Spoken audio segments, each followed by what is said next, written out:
Obrigado, obrigado pelo convite, a oportunidade de estar nessa mesa com os colegas, discutindo um tema tão delicado e tão relevante como as eleições que se aproximam. Tá? Antes da minha fala, gostaria de fazer um breve comercial, se me é autorizado. Agora, nos dias de 20 a 23 de novembro, o Programa de Pós-Graduação de Ciência Política vai sediar o 2º Seminário Internacional de Ciência Política, no qual a temática central será um balanço sobre o processo eleitoral e sobre a dinâmica partidária no Brasil e no exterior. Então, nós teremos especialistas do Brasil e do exterior discutindo o que saiu das urnas, nas nossas eleições, e um pouco também das dinâmicas eleitorais no continente e na Europa. Teremos colegas da Argentina, da Alemanha, do Brasil, do Uruguai, debatendo esse tema. Então, deixo aqui o convite a todos os presentes aqui fisicamente e também pela internet. Bem, feito o comercial, vamos então à minha fala. O meu objetivo hoje é procurar apresentar uma pequena amostra da repercussão internacional do processo eleitoral e da conjuntura política no Brasil, no exterior. Particularmente nos Estados Unidos. Então, o que eu vou colocar para vocês hoje é, em parte, o resultado de uma pesquisa que eu fiz durante o meu ano sabático, meu pós-doutorado, nos Estados Unidos, no ano 2015, 2016, em que eu investiguei como é que a presença internacional do Brasil, a sua política externa, a sua inserção econômica, a sua política de defesa nacional, eram percebidos por um espaço importante do cenário político estadunidense, que são os think tanks. E aí um desdobramento disso, então, é uma apreciação a respeito do nosso processo eleitoral em curso aqui no Brasil. O que são think tanks? Ou seja, think tanks são institutos de pesquisa politicamente orientados, que se diferenciam, por exemplo, dos institutos de pesquisa acadêmicos, porque o objetivo central de um think tank não é exatamente produzir conhecimento novo. Ou seja, o objetivo central dos estudos e da divulgação dos estudos feitos por essas organizações é influenciar o ciclo de políticas públicas, ou seja, os processos decisórios dos governos, e modelar o debate público, informar a opinião pública. Eles também se distinguem, por exemplo, dos grupos de pressão, das empresas de consultoria e dos lobbies, porque eles não se pautam por objetivos políticos específicos ou por atender a clientes. Os think tanks são organizações da sociedade civil, em sua maioria, sem fins lucrativos.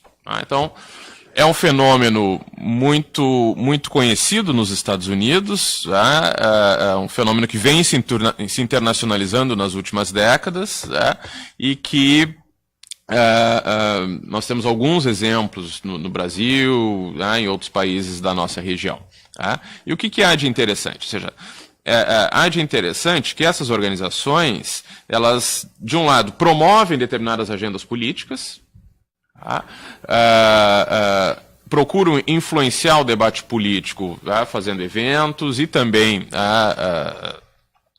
colocando seus especialistas, seus experts, em programas de TV, publicando artigos de opinião em jornais, em podcasts na internet, e etc. Ou seja, se trata de um espaço bastante rico da sociedade civil, que opera num campo de articulação entre o sistema político, Congresso, partidos, governos, entre o campo midiático e entre o campo acadêmico. e que vive, em grande medida, de doações. Portanto, também com uma articulação com o campo econômico. Num país como os Estados Unidos, e aí a gente já começa a se aproximar do tema específico da fala de hoje, num país como os Estados Unidos, em que os processos decisórios de política externa, de política de defesa, envolvem sempre um grande número de atores, as diferentes burocracias governamentais envolvidas, os partidos, os congressistas, a opinião pública, os grupos de pressão, as empresas de consultoria, os grupos de lobby, interesses da sociedade civil organizados de diferentes maneiras, os think tanks desempenham um papel muito importante de uma espécie de corretores de ideias e constituição de comunidades epistêmicas que visam influenciar no processo político. E, bom, os Estados Unidos ainda é a potência central do sistema internacional. Ou seja, apesar da chamada ascensão do resto, apesar do crescimento econômico da China, apesar de um ciclo de expansão de outros países, inclusive o Brasil, os Estados Unidos ainda é a potência central, ainda é a única potência com capacidade de projeção de poder militar global e presença econômica global. Portanto, o país segue o que se passa nas mais diferentes regiões do mundo. E precisa de especialistas das mais diferentes regiões do mundo, inclusive na nossa. Então, há um acompanhamento por parte de setores da academia, da universidade, do Congresso, das burocracias e dos think tanks, dos ciclos eleitorais nas diferentes regiões, das dinâmicas políticas nas diferentes regiões, inclusive na nossa. Então, o que nós tivemos? Durante a primeira década do século XX, o Brasil emergiu para o cenário internacional e foi percebido pelos think tanks estadunidenses como uma potência emergente, como um ator não apenas regional relevante, mas um ator global. Não, evidentemente que não em todas as arenas, mas em algumas arenas específicas. E o interessante é que ao longo da primeira década desse século, a recepção desse protagonismo maior do Brasil foi bastante positiva. Ou seja, o Brasil passa a ser descrito por esses think tanks como uma economia de mercado com inclusão social em franca expansão, um país com instituições políticas democráticas consolidadas e estabelecidas, que implementou uma agenda reformista moderada e que poderia operar como um estabilizador da região. Então, houve uma percepção bastante positiva a respeito da atuação internacional do Brasil, em especial durante a administração Obama nos Estados Unidos. Evidentemente que haviam pontos de dissenso, haviam elementos da atuação internacional do Brasil que eram percebidas como pontos de tensão em relação à política externa dos Estados Unidos, e isso era assinalado. A presença do Brasil no grupo dos BRICS, a atuação do Brasil na negociação do acordo nuclear junto com a Turquia em torno do programa nuclear iraniano, e algumas crises regionais, como em Honduras, no Paraguai, e mesmo a crise venezuelana. Bom, posso detalhar alguns outros pontos de atrito, mas o interessante, e aí agora a gente já começa a chegar um pouco no cenário que se desenha para o Brasil, é que, de certa maneira, a partir de 2013, 2014, começa a se acentuar uma certa decepção, ou seja, diante de uma recepção inicialmente bastante favorável ao país, depois uma certa decepção com relação à estabilidade política do Brasil, o efetivo vigor da sua ascensão econômica. Então começa a ser produzida uma outra narrativa a respeito do Brasil, no sentido de que o Brasil não conseguiria ascender como uma potência relevante no cenário internacional apenas com base, né, no seu desempenho econômico e no seu soft power. Né? Por quê? Porque a sua capacidade de distribuir benefícios, né, para os demais países da região e eventualmente para os países africanos, né, se mostrou bastante limitada. E aí o que há, né, de mais importante? Né?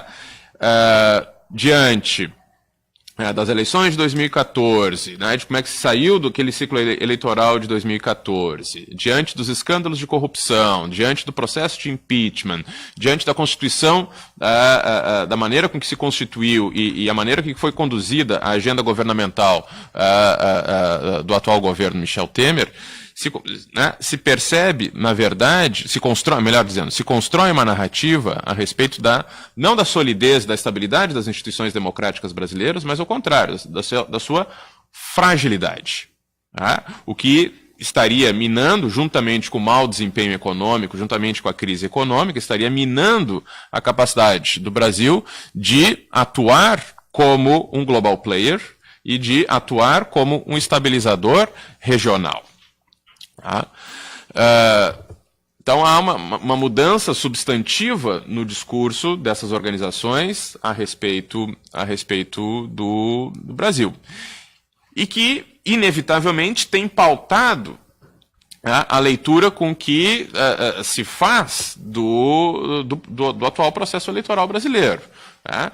Então, uma primeira característica a chamar a atenção a respeito dessa cobertura, dessa abordagem que tem sido feita em Washington a respeito do ciclo político no Brasil é a perda de relevância.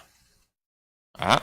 Há 4 anos atrás, tá, havia um grande número de think tanks e notícias nos principais jornais a respeito do processo eleitoral brasileiro. Hoje, apenas uma pequena fração daquilo que se encontrava 4 anos atrás, hoje se encontra. Inclusive, existe uma expressão muito interessante que diz assim, que os países estão, aparecem ou não aparecem no radar, na tela de radar. Ou seja, o Brasil esteve durante alguns anos na tela do radar em Washington. Hoje não, hoje está fora. Mas ainda assim, evidentemente, pelo seu tamanho, pela sua importância regional, PIB, população, etc., evidentemente que o país é seguido por essas organizações. E o que aparece? Ou seja, quais são os temas associados ao processo eleitoral? O primeiro marcador que aparece em qualquer instrumento de busca é a palavra corrupção. E aí é um elemento que reforça a narrativa da fragilidade das instituições brasileiras. Ou seja, frequentemente, todas as análises que têm sido veiculadas nos Estados Unidos a respeito do processo eleitoral brasileiro diziam o seguinte: olha, pelo menos 40% dos congressistas brasileiros são réus ou são acusados de algum processo na justiça. Idem para os candidatos das chapas majoritárias. Então, inicialmente, a agenda do combate à corrupção foi muito bem recebida nos Estados Unidos, dentro de uma série de programas que haviam, e que existem ainda, depois eu posso comentar com vocês, a respeito do chamado Rule of Law, e de agendas de combate à corrupção promovidas pelos Estados Unidos no exterior, mas, digamos assim, ao fim e ao cabo, que há uma percepção de fragilidade institucional, na qual o país se descola muito pouco de outros países menores e ainda mais frágeis da nossa região. Em parte por consequência disso, e em parte também pela própria dinâmica do nosso sistema político, um outro elemento que tem sido enfatizado na apreciação feita a respeito do processo eleitoral é a instabilidade e a imprevisibilidade, o alto nível de incerteza.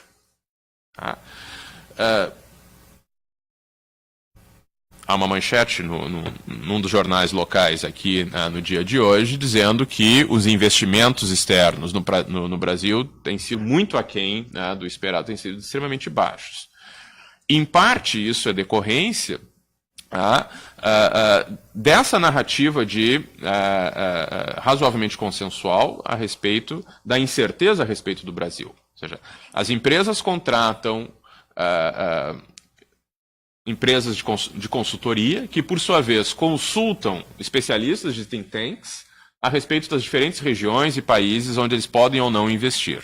E a narrativa da incerteza a respeito das instituições políticas e do ciclo eleitoral tem sido um dos elementos bastante reiterados e que certamente tem pautado a atitude de espera com relação a investimentos que organizações privadas internacionais não têm feito no Brasil. Então, há aí, em parte, um ciclo que se fecha. Agora, um outro elemento que tem aparecido com bastante frequência em vários think tanks de diferentes posições no espectro político e ideológico estadunidense é a questão do petróleo e da infraestrutura. A diminuição do preço das commodities, especialmente do preço do petróleo, o que enfraqueceu vários outros países produtores e exportadores de petróleo, tem mudado algumas estratégias de grandes corporações do setor petrolífero, e no caso brasileiro, tem chamado muito a atenção dessas empresas e uma série de eventos têm sido promovidos em Washington no sentido de mostrar, de produzir uma narrativa de como o atual governo tem patrocinado, e a atual gestão da Petrobras tem patrocinado um processo de desinvestimento, de flexibilização da legislação de conteúdo local, e de mudança no marco regulatório da concessão de poços, a exploração de poços de petróleo, tanto na camada pós-sal quanto na camada pré-sal, tem havido e que isso passa também pelo resultado do ciclo eleitoral aqui no país, tem havido uma grande atenção com relação ao que o que vai ser e quais as oportunidades que se podem abrir em termos de investimentos externos para essas empresas no mercado e na cadeia produtiva do petróleo. Inclusive, um elemento que tem sido bastante promovido, um tópico que tem sido bastante promovido, é não apenas a extração de petróleo, que isso é algo que já ocorre, mas também que o monopólio que existe hoje no refino do petróleo, por parte da Petrobras, haveria uma possibilidade bastante concreta de que o processo de refino fosse aberto também a outras empresas estrangeiras. Ou seja, que um novo mercado estaria se abrindo no Brasil para essas empresas, e isso ligado a determinadas agendas de determinados candidatos, mas que, no entanto, deve-se esperar a conclusão desse processo. Um outro tópico que tem sido muito associado à cobertura das eleições, à abordagem das eleições, apesar da incerteza, etc., é o tópico infraestrutura. Então, há uma expectativa de que haja, em algum momento, um novo ciclo de investimentos em infraestrutura no país, e que esse novo ciclo de investimentos no país em infraestrutura, seria dominado não mais pelas grandes corporações brasileiras, como Odebrecht, Camargo Correia, Queiroz Galvão, etc., diretamente implicadas na agenda anticorrupção, Lava Jato e etc., mas que haveria uma abertura para empresas, em especial estadunidenses, para entrar no mercado brasileiro de construção de estradas, pontes, refinarias e outros elementos, portos, aeroportos e outros elementos de infraestrutura. Tá? Então, é com esses olhos e com essa agenda que esse segmento da sociedade civil norte-americana tem entendido e tem chamado a atenção para o processo eleitoral brasileiro no exterior. Isso normalmente é contextualizado num cenário mais amplo de refluxo do boom das commodities, o que, consequentemente, enfraqueceria a capacidade de barganha do Brasil. Isso também é contextualizado num ambiente de refluxo do que eles chamaram, durante bastante tempo, da maré rosa. A maré rosa seria a eleição de governos de esquerda ou de centro-esquerda na América Latina, e que teria havido um certo grau de coalescência e de capacidade de contrapor algumas agendas estadunidenses na região, e que isso estaria agora em refluxo.